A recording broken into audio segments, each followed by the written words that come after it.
I'm William Nozak, and in this module, I'm talking about the complete guide to evergreen content.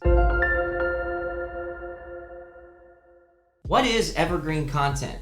Evergreen content is content that is continually relevant long past its publication date, and it can be used to drive traffic to a website. In fact, this old content that we've continually updated oftentimes fights the best in SERPs. Not all online content is long-lasting. While a blog doesn't disappear after it's published, the post may not be able to stay relevant in ever-changing SERPs. Evergreen content lives well past its publication date and can be a great tool to drive potential end users to your site. Here's the guide. 1, we're going to give you tips for writing evergreen content. 2, try to update evergreen content regularly. 3, easy evergreen content ideas. And 4, don't bury evergreen content on your site.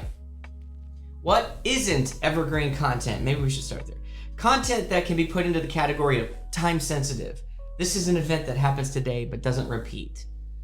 These are obviously not evergreen. They're time sensitive. So if it's time sensitive, it's an event happening, these are really not candidates for evergreen content. When the content focuses on a seasonal trend, if that seasonal trend changes every year, or we can't just say, fall, spring, summer, winter, we could have, pages that we can make them evergreen and have trends on those pages every year.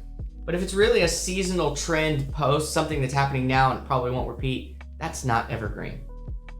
These blogs become less relevant or become outdated, which means they have an expiration date. We don't necessarily not write content that's not evergreen. We just understand the purpose of it. It's time sensitive and needs to be seen now, so it can really get a lot of traction in social media and get a lot of shares and get a lot of reads. It can help the site. But remember, this isn't content that we can really continually update and really work with, like a piece of clay we're continually molding. It really is like a one-off opportunity. And if it's in our space and it's a relevant event, we certainly need to be writing about it. News articles, reports, sports statistics, pop culture, current trends are all examples of content that is timely, happening now. We could write a post or a PR about it, not evergreen. 5 reasons evergreen content is important. 1, it drives potential end users to your sales funnel over and over again. 2, continually drives traffic to your site. It's going to keep fighting for us if we keep it up to date. 3, brand your company as an industry leader. That's that expertise, authority, and trust. That's that thought leadership. That's that inbound marketing. 4, connect with your audience on social media. It's good to share these resources instead of when people ask questions, hey, go look at what this person's saying. Hey, here's what we have to say about it. 5, rank higher in search engines. Very, very important. So tips for writing evergreen content. Choose the right keywords. If we do our keyword research up front and we understand what people continually search for over the years, we can modify that page to win for those keywords that we feel like make sense for our company. And then we can optimize for SEO. So like one-off pieces, we don't really get a whole lot of feedback because there's a spike of traffic and then it's gone. With these, it's kind of like a rolling up a hill. We're rolling the ball up a hill and we're making changes over time to see what people are consuming, how they're consuming it, what else they want to consume, how it's doing, how it's ranking, and continue to update that piece. It gives us something to really work with, much easier to win. Write for beginners. We don't want to write too technically. At the same time, if your content is targeted towards people that are technical, certainly you'll have to write a little bit more than an 8th grade level. Avoiding overly technical language. I always like to say I want to write for beginners and professionals, but I might have a how-to guide for beginners. I might have a how-to guide for professionals. I might try to write some technical in a beginner's guide to just kind of give them what's right in front of them.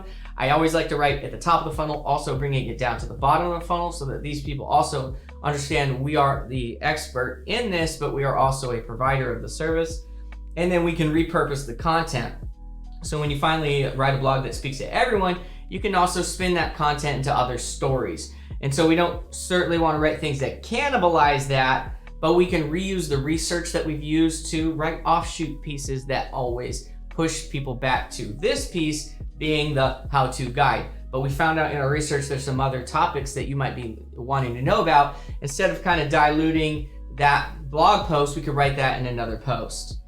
So try to update evergreen content regularly, and when we say regularly, when it makes sense. If something's changing, you update it. Keep your evergreen content up to date. When you post an evergreen story, it can be tweaked, adjusted. It's a living document. Like these documents on your website, we call them living documents. We call this whole website a living document.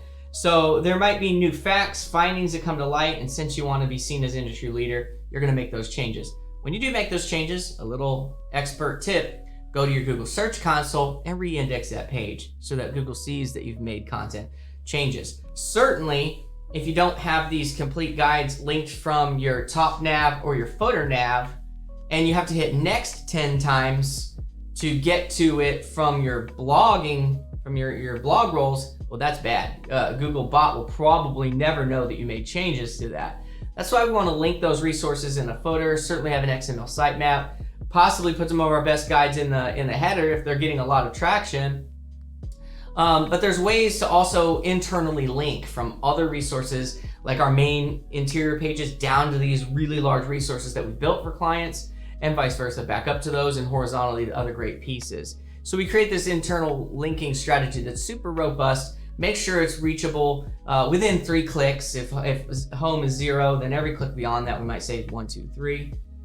Don't get beyond 3 clicks, please. Easy evergreen content. And another side note, if it has no value in Google, don't worry about bringing those out of the graveyard. If they're like 4, 5, 6, 7 clicks back, you look at them in GSC, they've never had traction. You know, to Google bot, those are going to feel like orphans. They may even pop on your orphan list.